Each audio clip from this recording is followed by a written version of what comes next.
Welcome back to the Phenoms Fantasy Football, channel.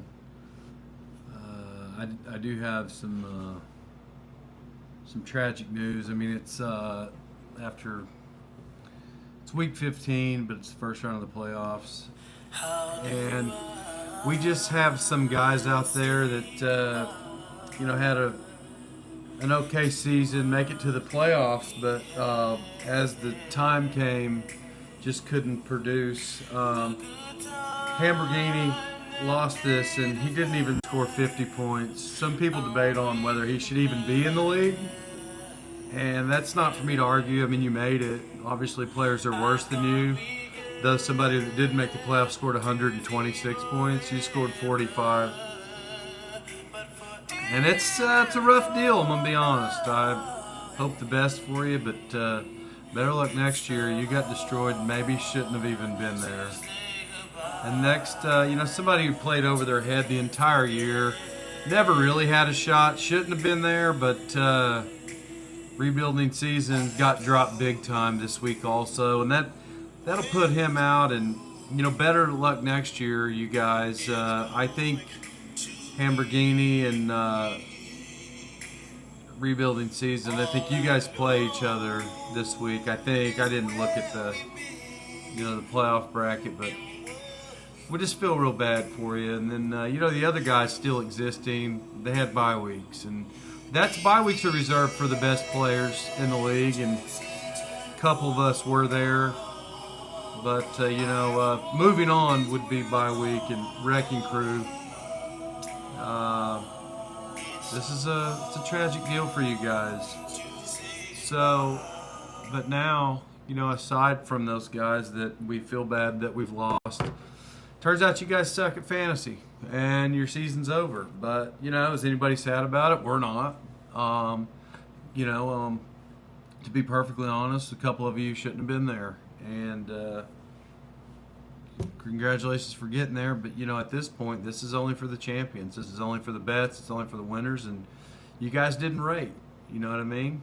And there's nothing wrong with that. There's nothing wrong with that. You made it. So, especially you, Mitchell, you should feel really proud of yourself. You've never made it that far. So now let's go back to regular people here. This week is bye week versus Tatanka Blanco. Projections have Tatanka Blanco winning this one big time, 100-99. Just looking at the records here. Now, this is actually not in Tatanka Blanco's favor based on what I'm about to tell you, but the two previous matchups between Tatanka Blanco and bye week this year both went to Tatanka Blanco. Is anybody shocked by that? No, not really. The only thing that is going to be difficult, because to beat somebody 3 times in a season, that's actually difficult. And if I get beat by a guy who I beat 111-91 and a guy who I beat 103-50 and lose, it's going to be a tragic day. I'm going to be real honest with you. And sadly, bye week, somehow I'm projected to win by 1, but bye week has almost every advantage. My running backs have the advantage, and every other player on your team has the advantage for bye week. So it's not looking good, if we're just being honest. But I know I've beat you twice. Like I said, to win 3 times, that's a chore. And I know it's a chore. And even though, I would typically say that you're terrible and I'm going to beat you, I am going to beat you. I don't believe it's going to be by 50, and I don't think it's going to be by 20 either. So this one's going to be a tight one. Your guys did have big weeks last week, but your roster still looks kind of suspect. But you know what? If you go look at my receivers, I'm in trouble. So, especially if HN doesn't play. I think he is. I guess he played yesterday. But a little nerve-wracking with the roster. Kenneth Walker sucks, guys. Let's just be honest. Godwin is probably a number 3 receiver on that team now.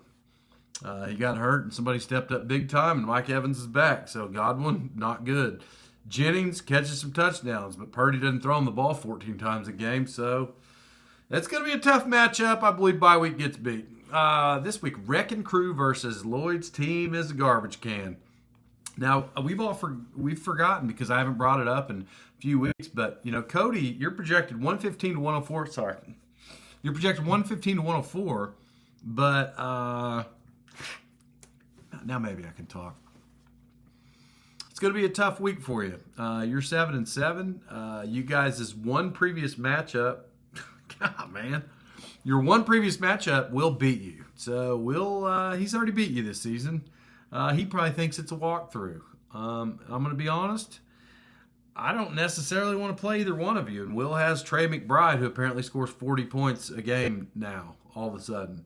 And Jahmyr Gibbs, anytime he decides to show up. Jackson Dart has shown up this year. Puka Nacua, if Devonta Adams is hurt, he's going to get 42 passes thrown his way. Could be scary. And Jaguars defense, I don't know. I mean, they're playing Denver. Denver has a pretty good record, too. But the advantages do go to Wrecking Crew, who's 7-7. You are projected to win this. He does have McCaffrey. He has Jonathan Taylor. He has T. Higgins and Jamar Chase. I have also a duo in another league with Devonta Adams and Puka Nacua. So that's pretty scary there. Burrow's back, and Burrow can play, so when he figures it out, could be a deal. I would like to note, though, Wrecking Crew, I would like to note that you have Harrison Mevis on your team. I am currently, right now, as we speak, in the hometown of Harrison Mevis, right this exact second. And I went to a restaurant tonight and said, hey, do you know Harrison Mevis? A girl probably about his age, or at least close. And she said, no. And I'm like, okay. Well, that's good. Do you know Rick Fox is from this town? You know, the former Lakers player? No. Okay, well, that's weird. And I was like, do you know the, man, who are those other brothers? I literally went blank, which is kind of embarrassing. The Chandler brothers or somebody. I don't know. I looked those guys up, and she didn't know any of those. I'm like, you literally have professional athletes all in your town, and you don't have any idea who they are. And she said, no. So I thought that was odd, even though she's roughly the NFL kicker's age. So a little shocked by it.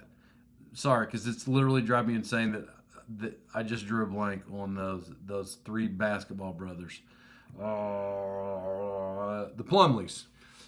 Mason, Miles, and Marshall, Mason, Miles, Plumlee. They all played at Duke. They all were professional basketball players. That's where I'm at right now. She didn't know me. Sorry, too much rambling for this. So really that's it. Guys, this is it, man. This is do or die. There's 4 teams existing. There's 4 possible winners here. Some of us are pretty much ruled out, like bye week. That's probably not going to work out for you. But like I said, 2 win 3 in a year. That's going to be tough. This game right here, to call it, I'm going to be honest, because Cody's the highest scorer. Because he's the highest scorer, I'm going for Will. I don't think you're going to win, Will, but you're a professional basketball player and you know strategy. You'll figure it out. You're like the Plumleys. You know what I mean? Like you're the Plumleys of Alvord. And so I think you got a shot, just from professional strategy. But I just don't. You may not have the guns this week to get it. So I'm actually going Cody. And to be honest, I'm not going for Cody because I don't want to play Cody in the finals. And that's even if I make it, because I'm going to have to beat somebody 3 times in a season. Now we'll go to this secondary, whatever you call this, consolation championship, if that's what it's called, rebuilding season. You are projected to win, which amazingly for you would put you in a double-digit win category this season. I know that's never happened. You've never had a record this good. You're about to get in double digits, and guess what? None of those other guys are. You know the 2 guys going to be in double digits after this week? Me and you. That's it. So, assuming you're winning. Yeah, you're basically projected in every category. You have the advantage except for the Cowboys defense and a kicker, Boswell. You have the Bears defense and Santos. I'm actually taking Mitchell in this one. And, tickle shits, you're projected to win this thing by 10 this week. And at 93 points, and I don't think you had a solid week. You did beat Billy Jack pretty handedly the first time, and you have most of the advantages.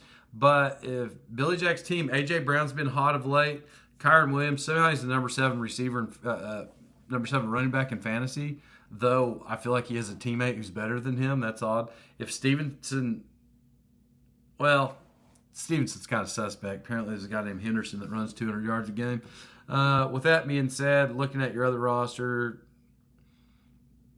honestly, Tickle Shits has a better roster. I hate to do that, BJ, because I know you're going to get mad. And you're like, bro, why do you always pick me to lose? I don't know, because your roster seems suspect, but you got some pretty good guys. But he looks to have a very strong lineup, and somehow he's 5-9. You're both 5-9. You guys are trying to get your 6th win this year. This is a tough one to call, but you're BJ, you're projected to lose by 10. I mean, I don't want to go with him. Usually my reasoning for like projecting him to win the only time I have is because Josh Allen's his quarterback. But, I think he might have it this week. I'm going to go tickle shits, which I don't know, man. Don't beat me up. I don't really want to pick him. Willie Bad versus Red Nuts. Red Nuts, you're only projected to win by 2. You are 7-7 playing Willie Bad at 3-10. I don't need to look at it. You're going to beat Willie Nuts. Hey, you're going to beat Willie Nuts by about 20 this week. All right, that's it. I'm going to get off here. I mean, that's it, guys. You guys have the best good day. Have the best good day. Good luck in the playoffs. And, I might ham it up a little more. We'll see how it shakes out in the bottom half, and we'll build up the shit bowl, and we'll build out this other matchup, whoever's going to win that, a third-place finish or however that works. And then, we'll see who makes the championship. Big week. Big week.